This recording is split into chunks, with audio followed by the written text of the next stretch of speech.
Welcome to the Nonmember project, where we are showcasing the stories of non-Latter-day Saint students at BYU. My name is Leah Marett, and I'm on the Council for Interfaith Engagement here at BYU, and we are working on expanding people's understanding of the non-member experience here because we think it brings a lot of important topics to light and also allows us to share some of the really cool stories we have on this campus. So this is Salah. Welcome. Hi, yeah, I'm happy to be here. Super happy to be a part of this. My name is Salah. I'm a sophomore at BYU, obviously. I'm majoring in experience design and management. I'm actually pre-business going to apply this semester, so wish me luck. I'm minoring in French and sociology. I work at the Office of Belonging with Leah, and it's just been a really great time. But yeah, I've grown up my whole life here in Utah, specifically Lehigh. My parents got married in Egypt. My parents are from Egypt, so I'm Egyptian, obviously. And they got married, and my dad got a scholarship offer to get his PhD at BYU, actually. So that's how we moved here, or why they moved here. And I was born in the Intermountain Hospital, just like south of campus. Yeah, in Provo. Yes, yeah, west of campus. Which is where BYU is. Yeah, exactly. So that's where, born at BYU, pretty much. I spent the first 2 years of my life in YVU, which is super interesting. Before it became like singles, and then it went back to families. Right. And YVU is family housing at BYU. Yeah, YVU's family housing at BYU. Family housing. Yeah. So yeah, and then we moved to Lehigh. My dad is the imam, which is like a kind of like a Muslim prayer leader here at BYU for the Muslim students on campus. My mom taught at BYU for quite some time now, after she got her master's in linguistics here at BYU as well. So pretty much been heavy in the LDS culture ever since I was born. It's pretty much all I know. We have a sort of community in Sandy of other Muslims. It's primarily like Desi and like Pakistani community. So not a lot of Arabs that I know, but I mean, it's still great to like have a lot of Muslim brothers and sisters like with you, and kind of like enough that you can share an experience with in a place that it's not the predominant religion, clearly. I grew up in Lehigh. Like, I spent 2 years in YVU, and then we moved to Lehigh, and that's where I grew up. I went to a predominantly white Christian elementary school. It wasn't one of the ones that were more diverse. It was very much the suburbs of Utah County. Nothing super different about that. I remember getting asked all the time by girls that I like tried and like wanted to be friends with, you should come with me to church, like. And I didn't understand why they wanted me to go with them to church. I just saw it as like a fun play date, but I now obviously realize that church is not a fun play date. It's a very religious and like faithful like time for Christians. So I just thought, I was like, oh my gosh, like she wants me to go to her church. That's so fun. Interfaith experience. No, literally. And then I did you ever go though? No, I never did, because I would go to my dad and I'd tell him, hey, like these girls like want me to go with them to church. And he's like, yeah, like totally, you'll go to church if they want to come to the mosque with us. And I was like, Dad, like I was so like I was so embarrassed to not be Christian. Like I would hate that I didn't celebrate Christmas. I hated it. Like, it would be Christmas Day, and I just felt so left out. I was like, I don't get gifts. And then I realized, like, so in Islam, we have 2 holidays that are kind of like our biggest ones. Two of our biggest ones. They're called Eid. There's one that's like right after Ramadan, and then there's one, the first one is called Eid al-Fitr, which is like the Eid of breaking fast. So end of Ramadan is the month that we fast, so it's breaking the fast. The other one is Eid al-Adha, which is like the Eid of sacrifice, which is just a celebration or commemorating the sacrifice that Abraham was going to make for God. Anyways, so I just felt so left out when I didn't celebrate Christmas, even though it's not really anyone's fault. Like, that was just what I mean. Like, no one's fault but mine, because anyways, you know, you're a kid, you grow up, and, like, you see everyone is one group, and you're not that. Yeah. It's not. And then you chose to come to BYU. I know. Listen. Okay. So you chose to continue being that person. Yeah.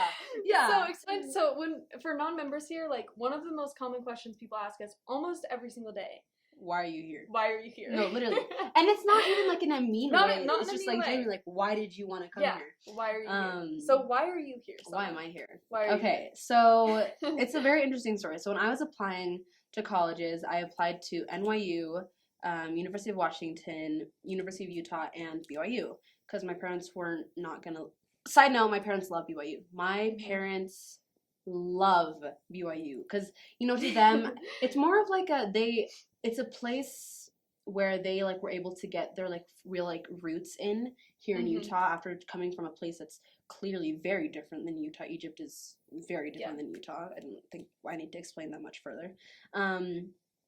But so it's like it has a special place in their hearts and mine too, just because I went to my dad's graduation when he got his PhD, and then his graduation when he got his MBA, and then my mom's, and so it's just like it has like a very tender place in our heart because I really grew up on campus. My mom would take me to her classes, and the professors in my mom's master's classes would joke and say that I was the only one getting an A in the class because I was like just quiet in my stroller. Anyways, so I was applying, but I wasn't too keen on the idea of going to BYU just because I didn't want to continue being the cultural other. You know what I mean? Cultural, religious, racial, like just all around not fitting the boxes of like the stereotypical BYU student. So I got accepted to NYU, no scholarship though, so it would have been like $50K a year. So I was leaning towards no on that one, even though it would have been amazing to go to college in New York. I got accepted to the U and got a full ride scholarship along with a honors college scholarship, so that I actually would have been getting paid to go to the U. Then I got accepted to BYU, no scholarship, but got accepted. Our scholarships are interesting because BYU works on like an ACT GPA basis, so it's like there's like a matrix, and which is pretty common for universities. But the way that it works for non-LDS students is we actually don't get percentage-wise the same that our LDS counterparts do. So like if you get let's say like a 36 on your ACT and a 4.0, then you should get like 4 years of tuition. But if you're non-LDS, you get 4 years of tuition, only LDS tuition. Yeah. And our tuition is actually double that of LDS students. Yeah. So we get half off if we get the same scores that someone who's LDS is getting a full ride for. Yeah. So it's the same amount of money that they would be giving to you, but it's definitely more difficult to get scholarships up front because the school is not looking at the fact that we're paying double tuition most of the time, unless you're in athletics, and then or an international student. Yeah, or specifically, and neither of us are. Yeah, so I was born here. I'm a U.S. citizen, but I have a lot of friends who are considered international students. They like everything's paid for. Yeah. So I mean, so I didn't get just kind of fall through the gaps. Yeah, like it's a weird category. We're of, like, a weird in between. We're domestic students that aren't LDS, and so we kind of fall through the gaps on like the scholarship front. Yeah, unfortunately. Yeah, unfortunately. If anyone wants to fix that. If anyone's listening that has a hand in things. That's something that we'd appreciate being changed. But so to me the option was clear. Like back then I was gonna go to the U. I would literally get paid to go to campus. If I wanted to live on campus, that would be covered too. Meal plans, books, literally everything would have been covered. And then, but somehow, like, something inside of me still, like, wasn't, like, content with that decision. And so I turned to kind of a being that I trust most, that would be God. And I prayed, and I was like, oh, like, if you could help me out, really, like, let me know where I should go.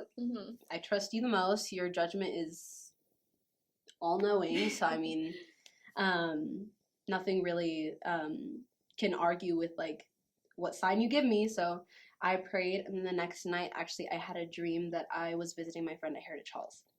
So I was like, well, guess I'm going to BYU. And so at the beginning, I wasn't as excited. And then so I decided that I would go. My parents were ecstatic. Let me tell you. They're big BYU. They're big BYU fans. There's nothing wrong with that. Like, they're just like, they love it. And I understand, like, I can totally see why they love it.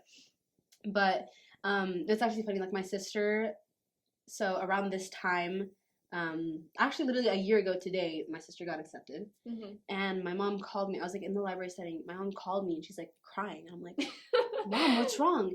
And she's like, I'm so happy. I'm like, what happened? Like, tell me, your sister got accepted. I was like, come on, I thought somebody like died or something.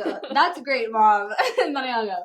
And then it was so funny. So like my parents were super happy. Yeah. And I'm happy that they're happy. So Summer, you already mentioned that you are Muslim. Yes. Yeah. So interacting with the Muslim faith in Utah is very different Mm-hmm. because it's a very, very small minority, like you said. Yes. And also there's a lot of misconceptions here about what you believe and Mm-hmm. what your family holds dear. So what are some things that you grew up hearing about your faith that are not true in Utah? Well, where to start? I think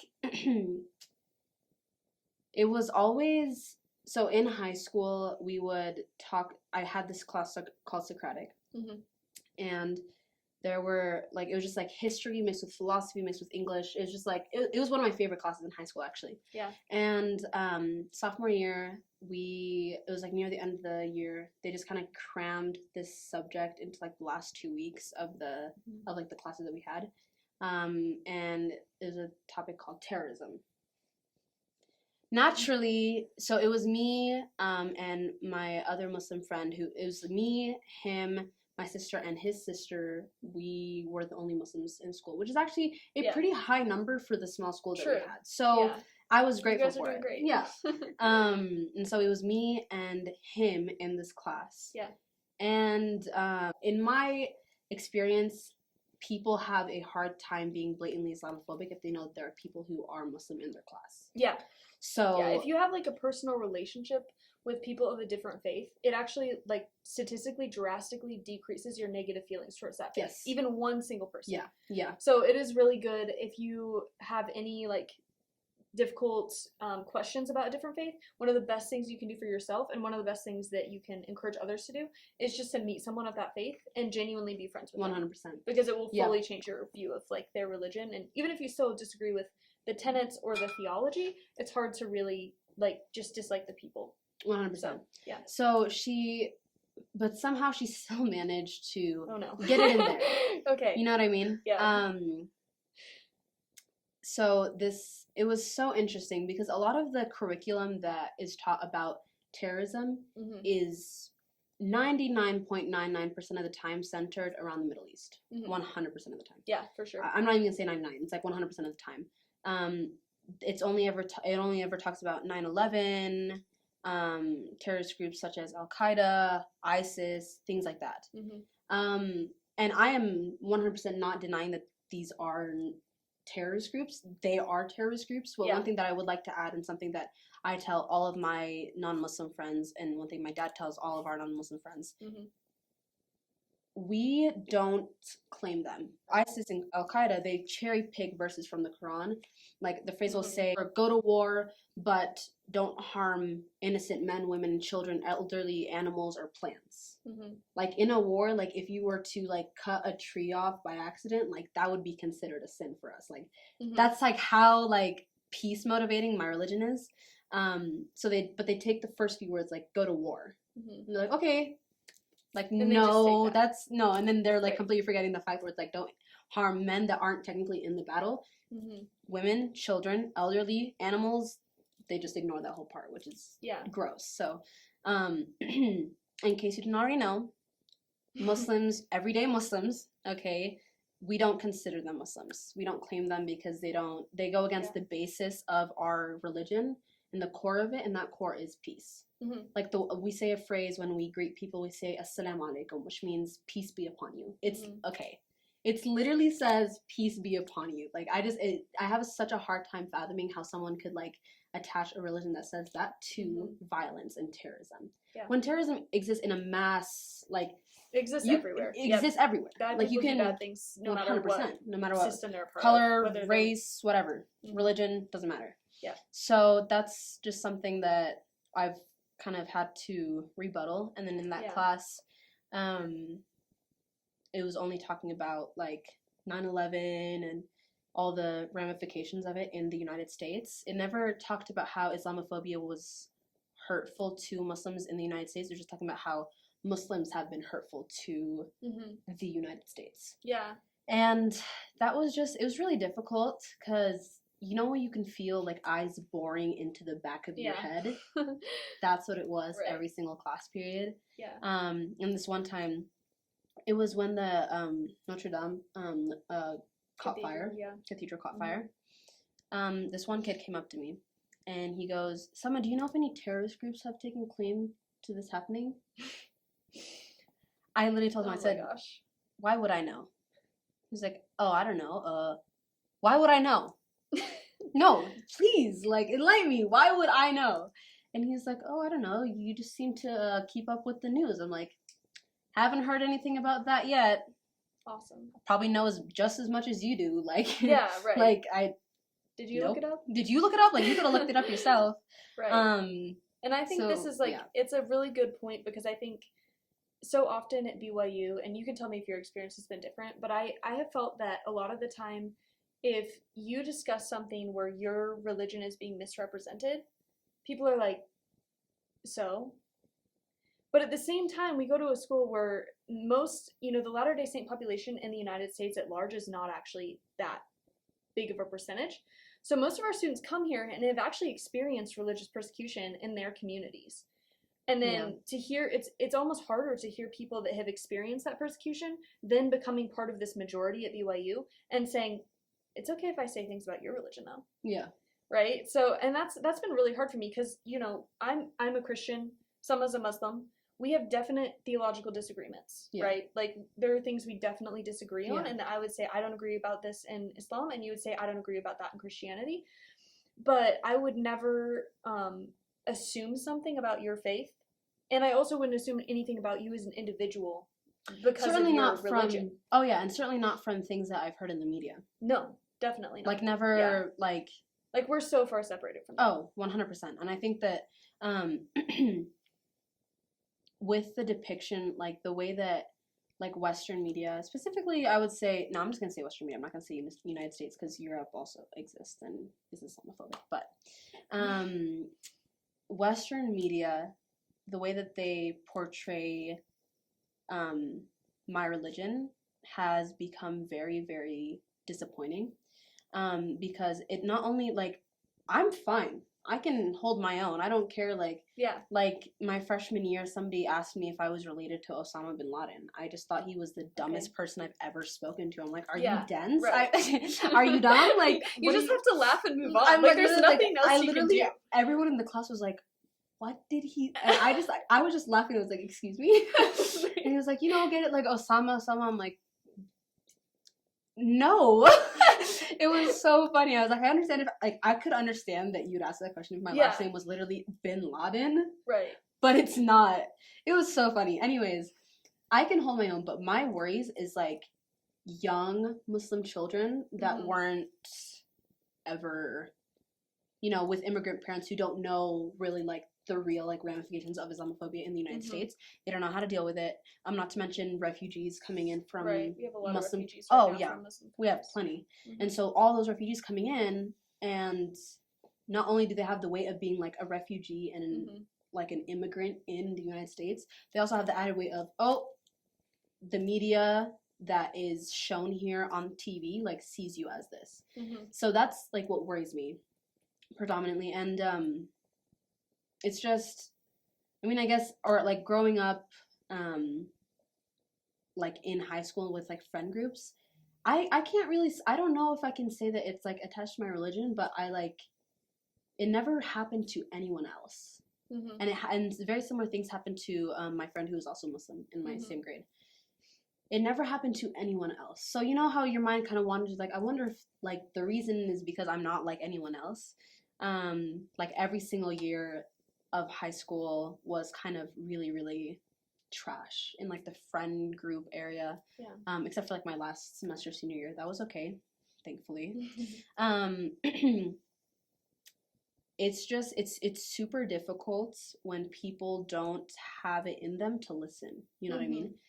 They would rather listen to what their parents say. They would rather listen to what the news tells them. But it's so much more meaningful and so much more accurate, I guess, or raw when you are friends with people of, like, if you have Muslim friends, talk to them. Don't look it up on Google, because well, can we talk about that, though? Because, because right now I think there's, like, this strong push to say, don't ask anyone about their religion, because you're asking for their labor. But no. Like, please ask. Please ask. No, literally. I would prefer that you ask me the dumb, dumb. Yeah. There are no dumb questions. You As you long just as have you a question. Good intentions. Yeah. You just Yeah. have a good question and you want to ask. I would much prefer you ask me than go look up an unverified source and have that possibly inaccurate idea of my religion and my faith and my people in your head continuously just because you were scared that you would trigger me.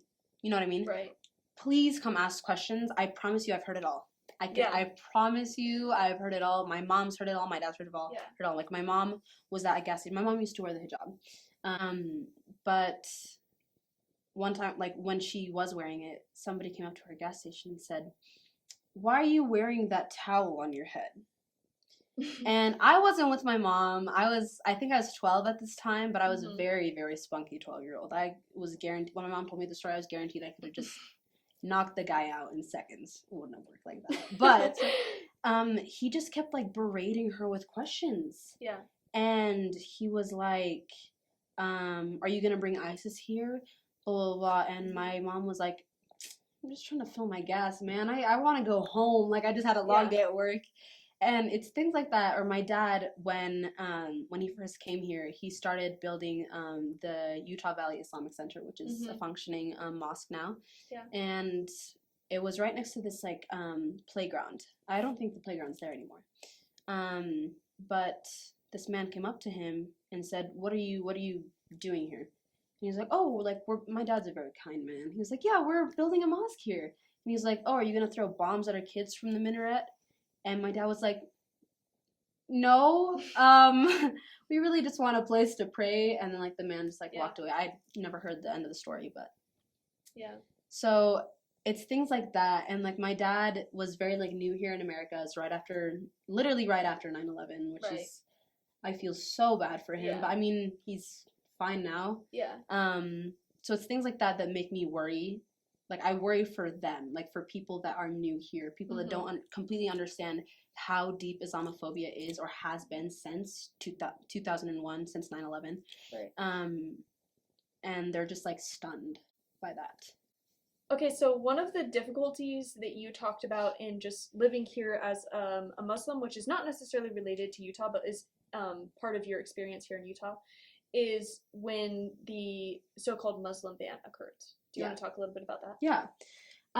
So I just like to preface by saying that what it was pretty much, there was like a list of countries that were kind of on a no-fly list. Like anyone from that country, it was more proposed. I don't know if it actually was enacted because my grandma came in like the following year that it was supposedly enacted. So, I mean, it wasn't that deep. But for me, I was like 13. I was super young. I didn't understand much about how things played out in like that sense. But I just cried in my bed because I thought I'd never be able to see my grandma unless I went to Egypt. And like once I went to Egypt, does that mean I couldn't come back? Like I just didn't understand. But I was for that to be like a thought in like a little girl's head and be like, I'm worried. Like no child should worry about that. You know what I mean? Yeah. No one period should worry about that. Or just like the idea that that's something. So I'm an American. I was born here, raised here. I have a passport. It's gotten me past a lot of checkpoints in Egypt. Let's just say that. It's been super easy. Once they find out you're American, you're like, oh, you're good. No need to do a check. Go right in. So it's kind of nice. But so I have once I turned 18, I was able to vote, whatever. But the fact that like there could have been like somebody, or there are people like in like a governing position that like have that kind of ability to be like, oh, this entire group, no. It was just really like hurtful, especially since I do call myself an American. But my blood is Egyptian. I am an American, as my lack of scholarship shows here. But yeah, so it was super hurtful. Thankfully no one at school really commented on it. I think I did get called some nasty slurs on 9/11 one year in middle school. And I had a really weak personality.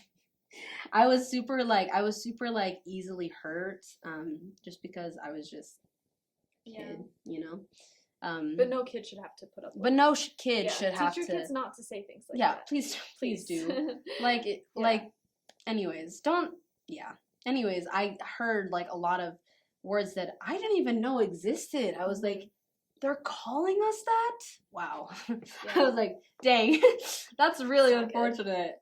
But some of them got really creative and I was like, who told you that? Anyways, so it was really unfortunate. Now, if somebody told me that in the street, I'd just like probably like laugh and be like, please heal. Yeah. And like move on. There's definitely like a level of resistance that I think you've showed and a lot of non-members are kind of forced into showing.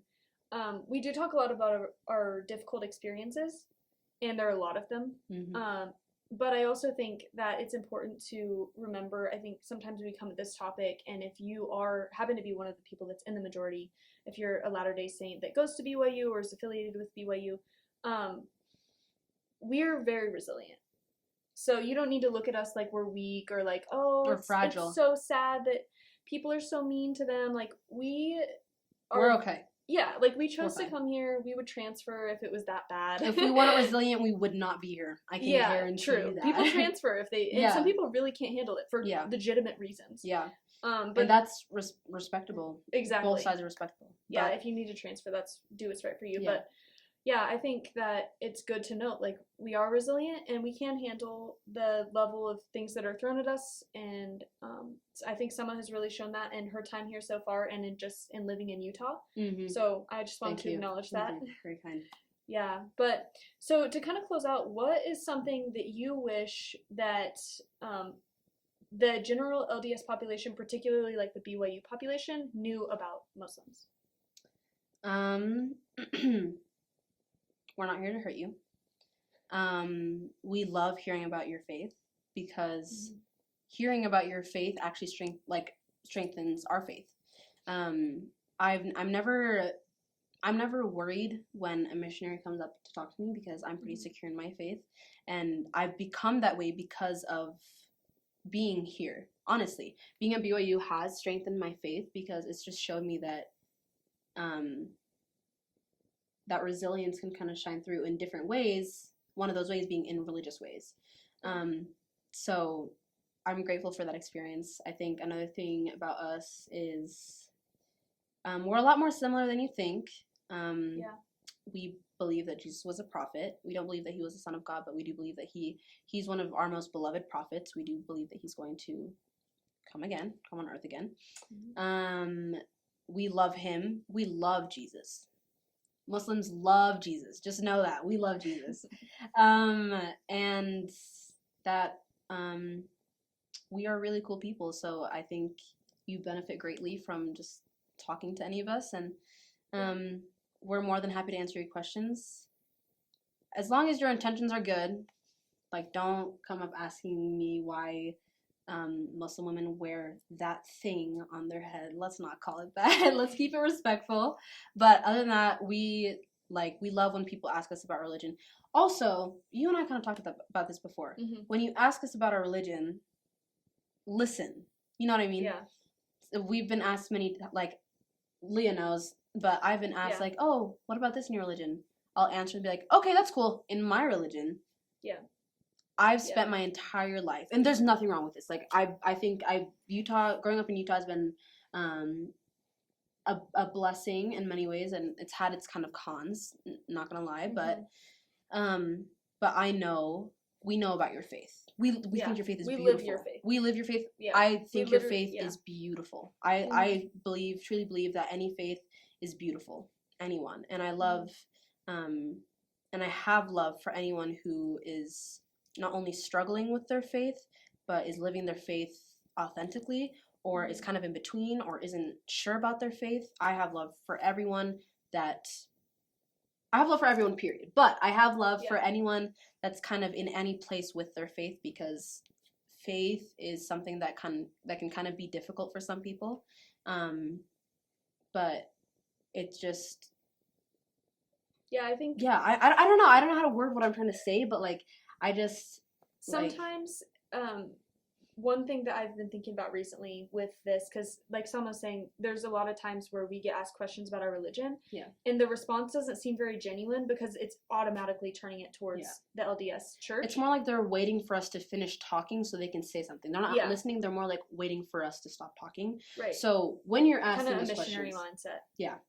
So when you're asking us questions, keep asking questions. Like really be engaged in the conversation, because not only are you going to learn more about a faith that you most likely don't know anything about, you're going to make a friend, because it's really refreshing when somebody asks us questions about our faiths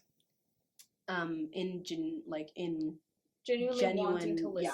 Genuinely wanting ask to questions listen. to listen, not to respond, which is just a good general life philosophy. Yeah, you should just do that in general, but it's very particularly helpful here. And there's moments where I've thought, and I've been thinking about this a lot lately, and one of the things that came into my head was like, sometimes I feel like people here are using my faith as like a spiritual field trip. Will I live in theirs? Yeah. So that can be kind of difficult, and I think it's good for people who are members of the LDS Church here and interacting with the non-member students to know that, like, we love your faith and we care about you and we care about how you interact with your faith. However, we do live it every day. Like, we signed the honor code. We follow the rules. We often go to the church congregations here for the LDS Church. We go to mission call openings, which I love going to. Mission call openings. I love guessing where my friends are going to go on their missions, because I've been wrong. There were 2 that I was wrong about. So my streak has been broken. Oh, no. I'm very depressed about it. Yeah. But like, I love going to them. But we do all the LDS cultural things and religious things. So we are happy to hear about your religion, but the reality is we probably know a lot more about your faith than you do about ours. Yeah. And so that you think we know about yours. Like, we know a lot more than you think. Yeah, people assume we don't know a lot, but we live it. So I think, of course, we're not LDS, so there are some things that we don't perfectly know or that we've missed. But for the most part, it's really special to us when people actually ask us about our faith, and not in a way that's trying to evangelize to us, to bring us into the LDS Church, because, it creates a really personal and genuine and intentional relationship 100%. When you're just asking questions to actually learn. And like Selma said, you can learn a lot. Like, we understand that the LDS Church is an evangelistic religion, so anyone who believes in the LDS Church, there is a certain desire to see other people also join the church, because it's something that brings you peace and that you believe is true. And we both have utmost respect for that. Like, we both believe 100%. Our religions are true, and we understand. I understand where that's coming from, because I love. I'll share my story a lot of times, like quotes or sayings from the Quran, because I think they're beautiful, and I think that there's truth in every religion, and I think in every faith. I think that we can all find truth in every faith. Like, a lot of things that I post, like, I just think are general life lessons that people, even if you aren't in, like, if you don't adhere to that faith, if you don't believe in God, period, if you're agnostic, a lot of them are just really good life lessons. And we love hearing about yours, but we'd love for you to love to hear about ours. Yeah, and sometimes, honestly, the most evangelistic thing you can do is just be a friend to someone. 100%. Like, it's more likely that someone's going to join your religion. I don't know if this is a statistic, but from my experience here, not a sign, not like based on a study. We're just like, don't take our source. Based on the non-members that we have interacted with, and I think you would probably agree, it's more likely that I would join the religion if someone was nice to me and taught me about their religion through their actions, than 100%. If they sent the missionaries to my door and put my phone number in the missionary referral box and asked me to meet with the missionaries and asked me to meet with them and asked me to go to the ward every Sunday. It's just kind of exhausting. And so, I think just personal relationship is really what causes people to consider you and your faith. And if that faith is something that brings them peace and that they see goodness and truth in, then maybe they'll join. But if they don't see that, then they're not going to join anyways. And then you just look like a bad friend, really. But I mean, every experience, I think, has its pros and cons. Some have more cons than others. Some have more pros than others. I genuinely, just like as a general thing, I haven't had many negative experiences on account of my religion here. It might have been easier for me because my dad is the literal imam, and like he knows a lot of people, and I had friends coming into BYU, so it was a pretty smooth transition. And I'm pretty secure in my faith, so it was relatively easy, I would say, Yeah. not to discount anyone who doesn't have the same resources that I do. If you are a Muslim listening to this, you know my name. Please come see me. I'm more than happy to help you and give you those resources that you need. But I think there has been more positive than there has been bad, which is why I'm still here. Yeah. So, Yeah, I think overwhelmingly most of us do have pretty positive experiences, which is why we stay. And the reason we talk about the more negative things and the more difficult things is because we think that's actually important. And we also think that we can all learn from each other, and this is one of the ways we're trying to do that. Yeah. So, Salma, thank you so much for coming today. Thank you so much for having me.